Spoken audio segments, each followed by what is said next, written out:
interrupt our usual television programming with this special news bulletin. Good afternoon, I'm Benjamin Farnes with Local News 99.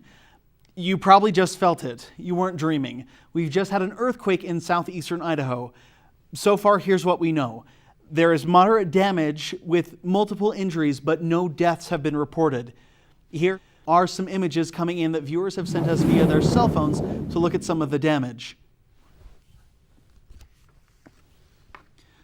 Governor Butch Otter encourages people to stay where they are until all buildings, structures, and major highways can be examined for damage. Avoid driving unless absolutely necessary. Okay, this just in.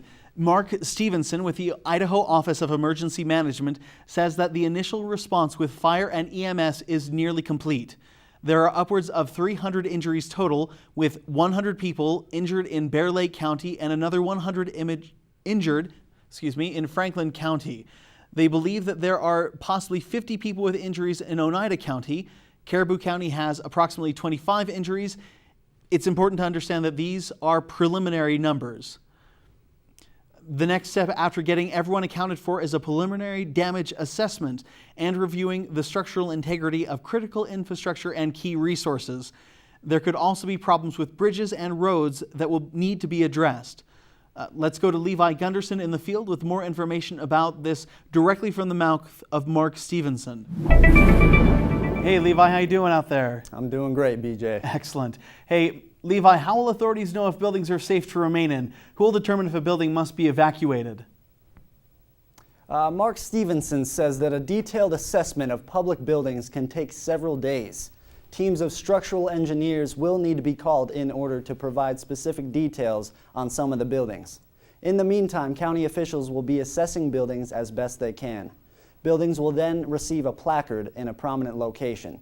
For example, if a building, say a high school, shook but didn't fall, and that building now has a few cracks showing in the walls, is that building safe to stay in? Or is the building fully off limits? Officials will provide an interim assessment of the building. If you see a yellow or red placard on the building, please stay out of the buildings because the initial assessment has been declared that the building is dangerous.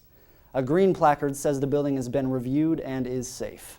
What can residents expect in the next few days? Mark told me that the assessments will continue through the next few days. Authorities will be gathering information to create what's called a common operating picture and reporting this information to other agencies that are gearing up to help, such as the state or federal responders.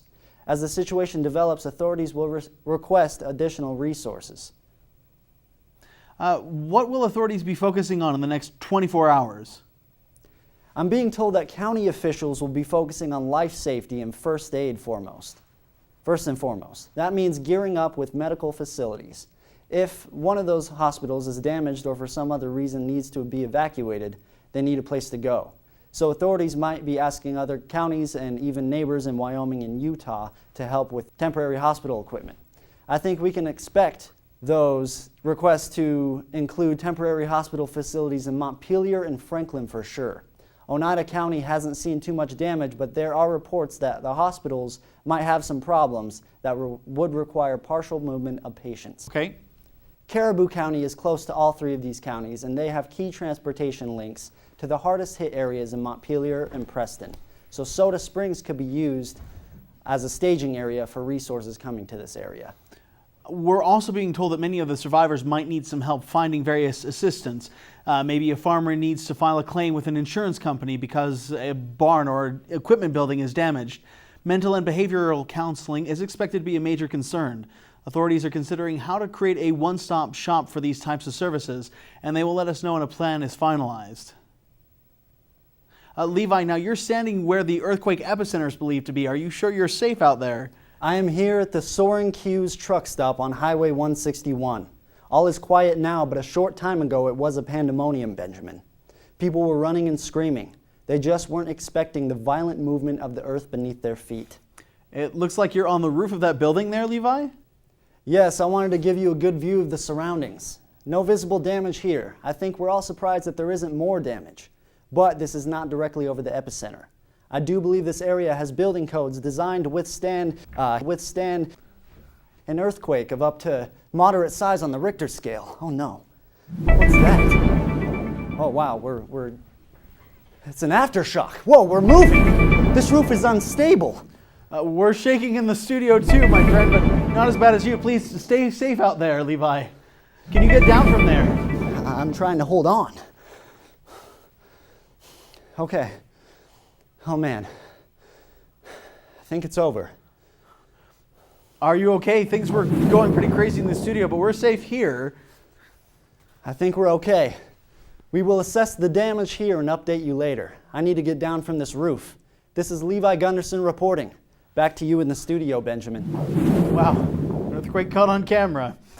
Again, there's been an earthquake in southeastern Idaho with moderate damage. Reports of multiple injuries, but no deaths that we're aware of at this time. Stay with Local News 99 for updates.